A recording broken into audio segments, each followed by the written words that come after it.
Günaydın dostlar, günaydın. Ne yapıyorsunuz, iyi misiniz? Hava güzel. İlk defa güzel böyle güneşli bir hava var Hollanda'da. Neyse, sokaklar böyle bugün. Hadi çıkalım Maastricht'i görelim. Şimdi işte zaten biliyorsunuz böyle Meriç'in evinde kalıyorum. Dün gece burada yattım böyle. Hayatımda yattığım en rahat koltuktu ya. Böyle bu oda benim işte. Burada böyle takılabiliyorum kafama göre. Meriç işte şu an. Hadi bakalım çantayı alıp çıkalım, gezelim. Size de Maastricht'i göstereyim.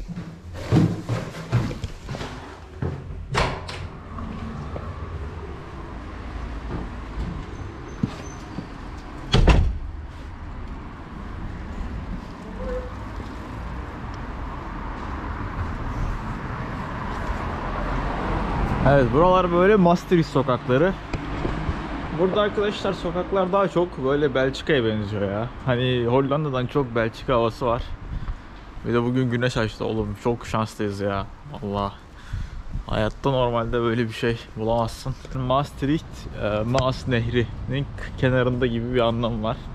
Zaten bu şehrin ortasından geçen nehirin ismi de arkadaşlar Maas Nehri. Zaten Maastricht ismi de o nehirden geliyor. Buraya arkadaşlar ilk Romalılar gelip burada bir şehir kuruyor ta böyle yüzlerce yıl önce. Romalılardan sonra arkadaşlar 16. yüzyılda burası bir garnizon şehri oluyor. Yani askeri bir şehir oluyor kaleleriyle. Çünkü burası kritik bir konuma sahip. Buradan hem Belçika hem Hollanda hem de Almanya arkadaşlar hem de Fransa'nın dibi. Bu 4 ülkede bir şekilde kontrol edebiliyorsun eğer buraya kontrol edersen. Ya da bu 4 ülkede çok kolay sefer düzenleyebiliyorsun. Ondan sonra 19. yüzyılda da arkadaşlar zaten sanayi devrimi falan başlıyor Avrupa'da. Artık burası bir endüstri şehri olmaya başlıyor. Zaten Hollanda'nın neredeyse bütün şehirleri endüstriyelleşmiş durumda. Tarım ve sanayi gerçekten Hollanda'da ciddi bir ekonomik getiri sağlıyor. Yazılım alanında da varlar, yüksek teknoloji alanında da varlar. Zaten bu sayede 17 milyonluk nüfusun ekonomisi Türkiye'den daha büyük. Çünkü katma değerli mal ve hizmet üretebiliyorlar. 19. yüzyıldan sonra arkadaşlar Maastricht'i çok önemli yapan bir nokta var. Burası Maastricht Antlaşması'nı imzalandığı yer.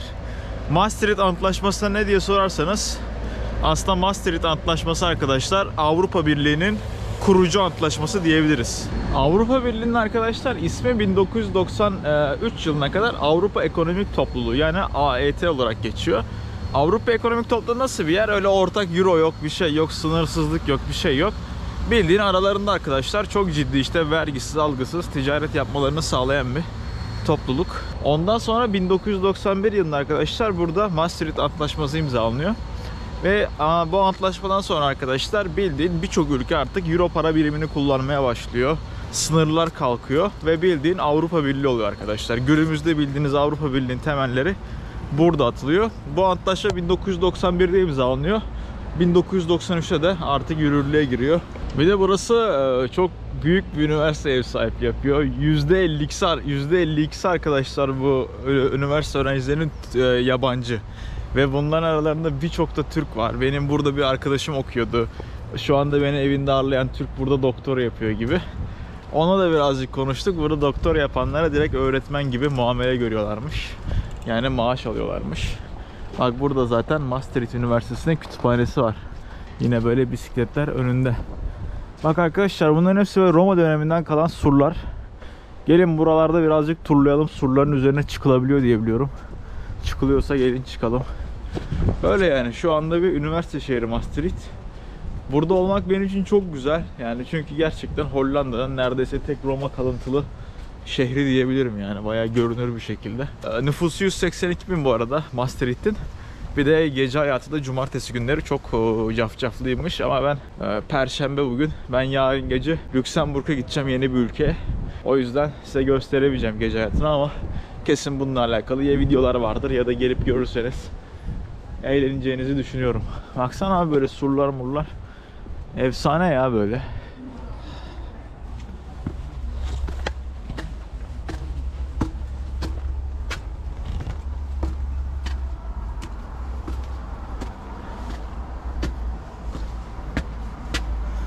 Vay anasına. Abi bildiğin şehir surlarının üzerindeyiz ya.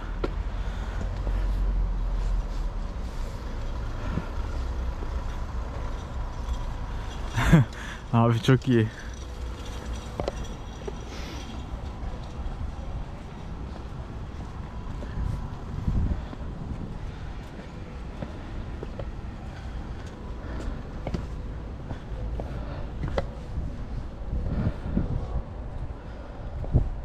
Burası da böyle park. İnsanlar burada takılıyorlar.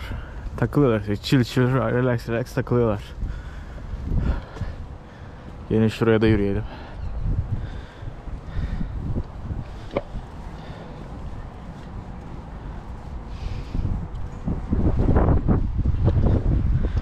Baksana bak, buradan bakınca bile bildiğin ortaçağ şehri gibi. Bak burada kuleler var. Güzel yani.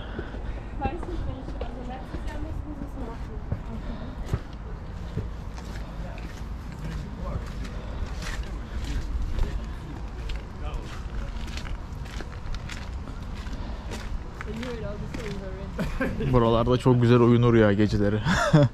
Tam ağaçların altı. Ama yağmur alır ya. Çadır atarsan bir şey olmaz ama bence.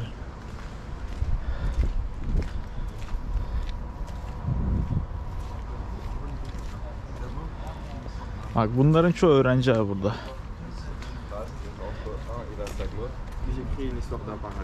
Bu bölgede arkadaşlar birçok üniversite binası olduğu için öğrenciler orada gelip böyle yemeğini falan da yiyor yani. Baksana abi, bildiğim böyle surların üzerine park yapmışlar.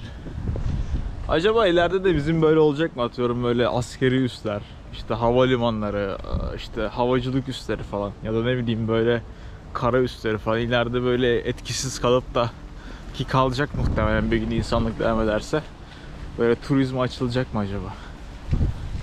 Tabii ki açılan bazı yerler var şu anda ama hani böyle bildiğin hepsinden bahsediyorum, öyle her kale gibi. Bizde yok mu ya böyle surların üzerinde park olan bir yer? Ne güzel olurdu.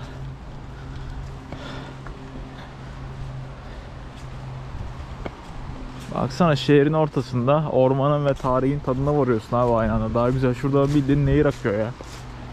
Yani daha ne istersin ki abi, şurada gel hafta sonunda. Yürü işte, şurada yürüsen yeter zaten.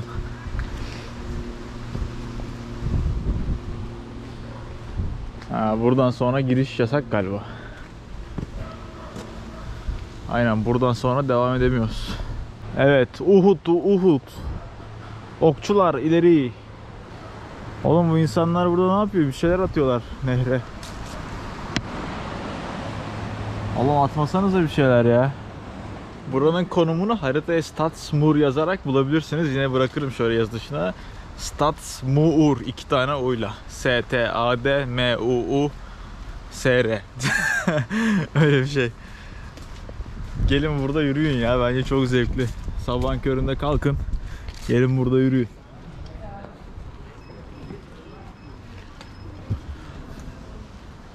Profesör Doktor Ayvacıklı Hüseyin. Hüseyin abi de burada. Oğlum sokaklara bak ya, çok iyi.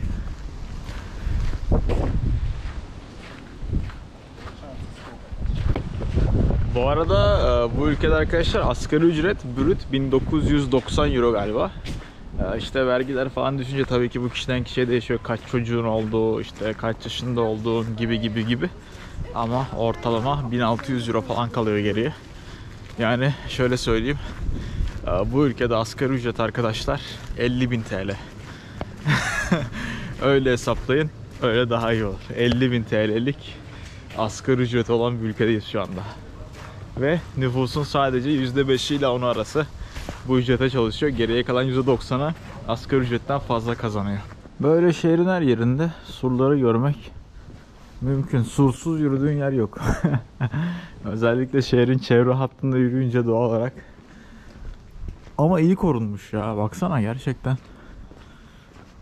fena değil yani.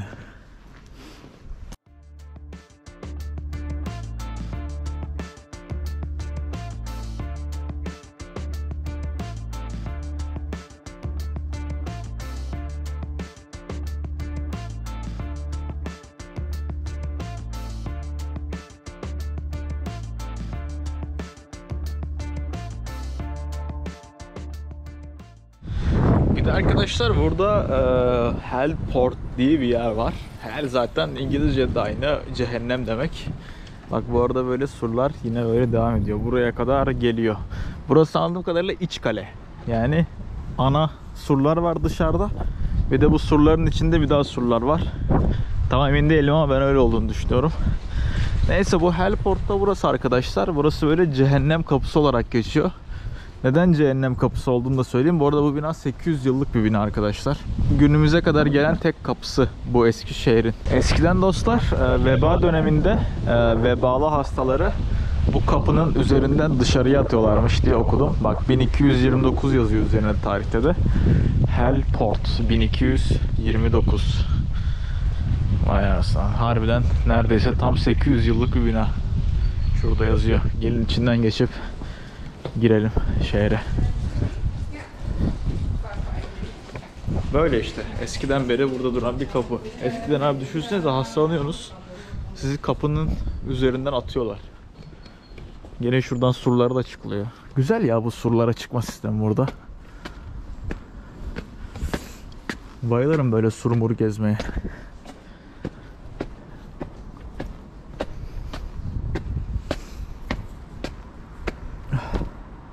Soğuk bu arada hava ya. Baksana böyle surların üzerinde evler var. Az önceki parkta buradan böyle gözüküyor.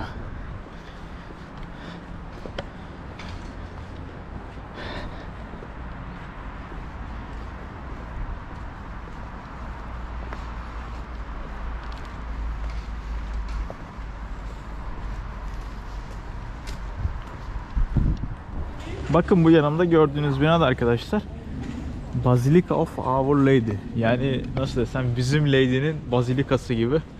Şimdi bunun tarihi arkadaşlar ilk başta tabii ki buraya ta 4. 5. yüzyıllarda tam bu gördüğünüz yere bir tane kilise yapılıyor. İbadethane yapılıyor. Ondan sonra o yıkılıyor, yerine yenisi yapılıyor falan fistan derken bu gördüğünüz binanın arkadaşlar kökleri 1100 yılına kadar dayanıyor. Ama tabii ki sürekli binaya eklemeler yapılıyor. Aynı zamanda sürekli binada restorasyona giriyor falan. İçeri giriliyor diye biliyorum. Bedava diye biliyorum.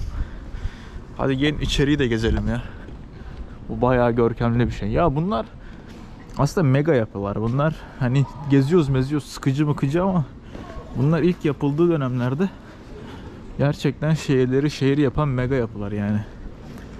Yani şu an Dubai yapan Burj Khalifa gibi düşünün. Bunda o zamanlar şehirleri şehir yapan yerler.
Burası bu arada kilisenin yanındaki şapel.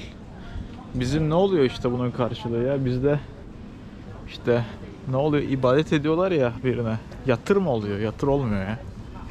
Neyse işte yanında yatan bir azize gidip dua ediyorlar. Öyle düşünün. Büyük mum 1 euro, küçük mum 50 cent. Bu arada içerisi bayağı sıcaktı mumlar yüzünden. Mumlar abi böyle akşama kadar yanıp orayı ısıtıyor. Bana göre israf ama herkesin dini kendine ne diyeyim yani. Böyle yani. Baksana abi binanın kulesine falan. Bayağı büyük yani. Öyle ufak bir yer değil.